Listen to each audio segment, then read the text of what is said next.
black dress felt heavier than it should have as I stood in the church parking lot, staring at the empty space where my silver sedan had been parked just hours earlier. My grandmother's funeral had ended only minutes ago. Tears still drying on my cheeks, relatives hugging goodbye in hushed tones, and now this. A bright orange tow sticker fluttered on the asphalt like a cruel joke, with the impound lot's number scrawled in marker.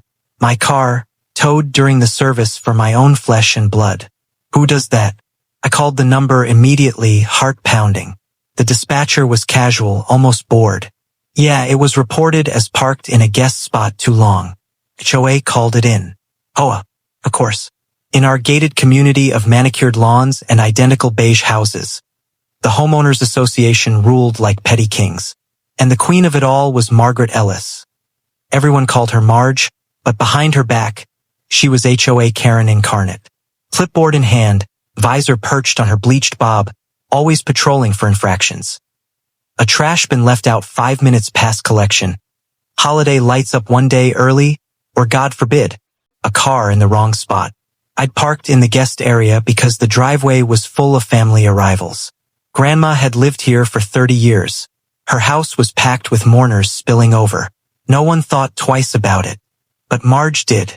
She must have seen the hearse, the black-clad crowd filing in, and still dialed the tow company. No mercy, no note, no humanity. Retrieving the car cost me $450. Tow fee, storage, admin charges that piled up faster than grief. I paid it in a daze, drove home with swollen eyes, and collapsed on Grandma's couch amid half-packed boxes of her belongings. That's when the anger hit. Hot, sharp, unrelenting. This wasn't just about money or inconvenience. It was during a funeral. My grandmother's funeral. Marge knew. She lived 3 doors down and had sent a generic sympathy card days earlier. She knew and she did it anyway. Word spread fast in our tight-knit neighborhood. Aunt Linda mentioned it to her bridge club. Cousin Mike posted a vague rant on the community Facebook group. Some people have no soul. By evening, texts buzzed. Neighbors outraged on my behalf. That's low, even for Marge. Did she really call the tow during the service? One by one, stories poured in. Turns out, I wasn't the first victim of her iron fist rule. Old Mr. Jenkins confided over the fence that Marge had fined him $200 for his American flag being faded, forcing him to buy a new one on his fixed income. The Ramirez family got slapped with violations for their kids' chalk drawings on the sidewalk, washable chalk, gone after one rain. Even sweet Mrs. Patel, who baked cookies for everyone, had her car tagged for overnight guest parking when her daughter visited from out of town. Marge thrived on control, on making examples of people to keep her precious community standards pristine. That night I couldn't sleep. Grandma's photo smiled from the mantel. Her kind eyes, her gentle laugh. She'd hated the HOA drama, always saying, "Live and let live, dear." But now I channeled her quiet strength into something fiercer. If Marge wanted war over parking spots, she'd get one. But not petty, brutal. I started small but smart. First, I dug into the HOA bylaws, thick binder Grandma kept in her office. Turns out, towing required warnings. A courtesy notice, then a violation tag, then 48 hours before action. No exceptions, even for guests. I photographed the empty spot, no prior stickers, no warnings. Evidence. Then I emailed the board. Polite, factual, attaching receipts and timestamps from the funeral program. This occurred during my grandmother's memorial. Please reimburse and clarify policy. Crickets. Marge responded herself. Sanji the board. Rules are rules. Guest parking is limited to 72 hours. Your vehicle exceeded that. It had been there less than a day. But she doubled down, no apology, no refund. That's when the neighborhood whispered turned to roar. I created an anonymous group chat. Started with 5 trusted neighbors. Grew to 30 overnight. We shared stories, photos of old finds, screenshots of Marge's emails. Patterns emerged. Excessive fines funneled into beautification projects that somehow always benefited her yard, new fountains, exotic plants. Rumors of kickbacks from the tow company, owned by her brother's friend. One neighbor, Tom the retired accountant, volunteered to audit the books. Bylaws allowed any member to request financials with enough signatures. We collected them door to door, framed as transparency after recent events. Even Marge's allies signed, grumbling about rising dues. By week's end, we had the records.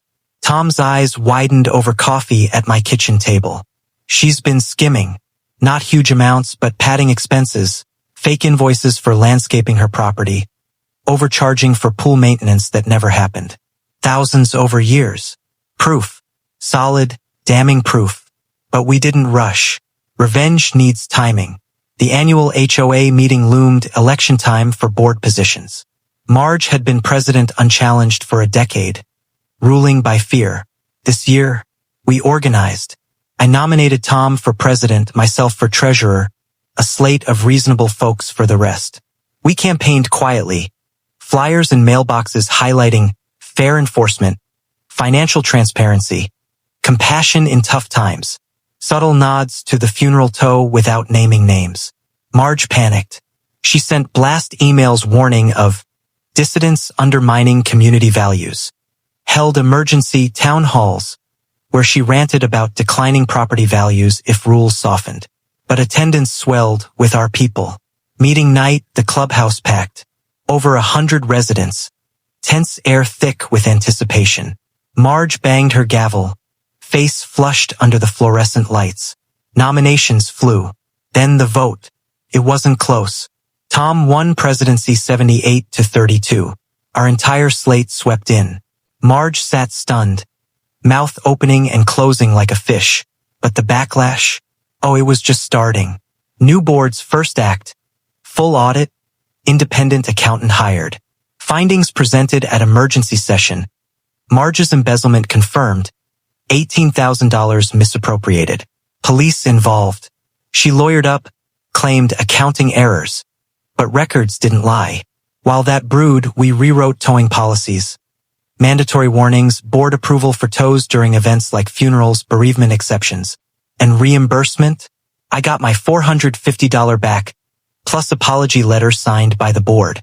Marge's house went up for sale months later. Forced, after restitution and fines ate her savings. Neighbors waved cheerfully as the moving truck loaded her pristine furniture. Last I heard, she moved to a non-HOA apartment complex. No power, no clipboard, no control. Grandma would have smiled. Rules matter, but so does heart. And sometimes the community fights back. The moving truck pulled away from Marge's house on a crisp fall morning, her once immaculate lawn already showing weeds from neglect. The neighborhood felt lighter, like a collective sigh released after years held in. Tom, our new president, called it spring cleaning, delayed. But the real storm was brewing in court. Marge's trial for embezzlement dragged 6 months. Small potatoes for the DA, but big news locally. Channel 7 ran segments. HOA president accused of stealing from neighbors. Her face, pinched and defensive, flashed on screens as she hurried into the courthouse, avoiding cameras. We testified calmly. Tom with spreadsheets, me with the funeral tow as exhibit of her pattern of abuse. She got probation, community service, ironic, picking trash along highways in an orange vest. Restitution hit hard. She sold jewelry, downsized everything. The judge scolded her. Power in a homeowners association is a privilege, not a license for personal gain or vendettas. But the backlash went beyond legal. Socially, brutal. The community Facebook group exploded post-election. Old posts resurfaced. Marge's rants about unsightly holiday decorations, threats over dog poop bags. Memes flourished. Her face photoshopped on cartoon dictators, captions like, rules for thee, but not for me. A petition circulated to rename the community pool gazebo Justice Junction, in honor of the takedown. Neighbors who'd feared her for years opened up. Block parties returned. Real ones with potlucks and kids running wild. No fines for noise. Mrs. Patel baked extra cookies, distributing them with winks. For the heroes who freed us, I took over as treasurer, implementing clear budgets online. Every expense visible, votes on big spends. Dues dropped 10%. We cut bloated contracts, including the shady tow company. No more predatory patrols. One evening, months later, Tom hosted a board barbecue. Laughter echoed as we recounted the saga. Mr. Jenkins raised his glass. To the young lady who started it all, with a towed car and unbreakable spirit. I blushed, thinking of Grandma. Her house sold quickly, to a lovely young family who planted wildflowers in the yard. No HOA complaints filed. Marge, spotted once at the grocery store, pushing a cart alone, avoiding eye contact. No visor, no clipboard, just a woman who'd learned the hard way. Bully a grieving granddaughter during a funeral, and the backlash unites everyone against you. The neighborhood thrived. Property values rose, not from tyrannical rules but genuine community. And every time a hearse passes now, guest spots stay open. Unwritten rule. Compassion first. Sometimes justice tows the real violator away.